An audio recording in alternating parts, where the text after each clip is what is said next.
Tədbirdə şəhərimizdə fəaliyyət göstərən Uşaq Gənclər Yaradıcılıq Mərkəzinin, Uşaq Rəssamlıq Məktəbinin, İncəsənət Məktəbinin rəssamları və rəqs ansambulları iştirak edirdilər.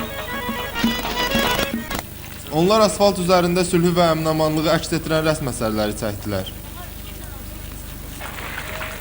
Sonra bayramın bədii hissəsi başladı. Uşaq Yaradıcılıq Mərkəzinin, Gəncə Uşaq Evinin və şəhərin ayrı-ayrı məktəblərinin balacaları sülh və vətənpərvərlik haqqında mahnılar oxudular, rəqs etdilər.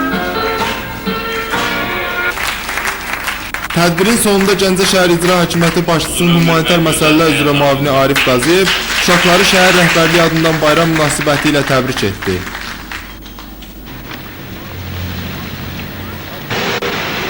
Bu bayramın şəhərimizdə qeyd olunması tədbirə layiq haldır və belə günlərdə uşaqların böyüdülməsində və tərbiyəsində olan problemləri də yada salmaq yerinə düşərdi. Onlar isə az deyil, xüsusən qış mövsümündə. Bu gün şəhərimizin bir çox uşaq bağçaları və orta ümumi təhsil məktəbləri istiliklə təmin edilmir. Bəzi məktəblərdə sinif otaqlarında uşaq az olduğu halda, digərlərində dərslər 3 növbəli sistemdə keçirilir.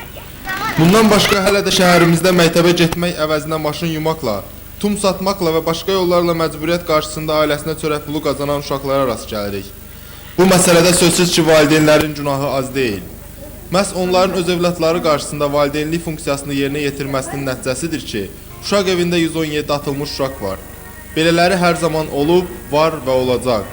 Lakin bu bizə göstərilən problemlərə etinasız yanaşmağa əsas verməməlidir. Çünki uşaqlar bizim gələcəyimizdir və onlar haqqında biz bu gün düşünməliyik. Məqsəd Rəhimov, Vaqif İbrahim Xəlil, Xəbər Plus.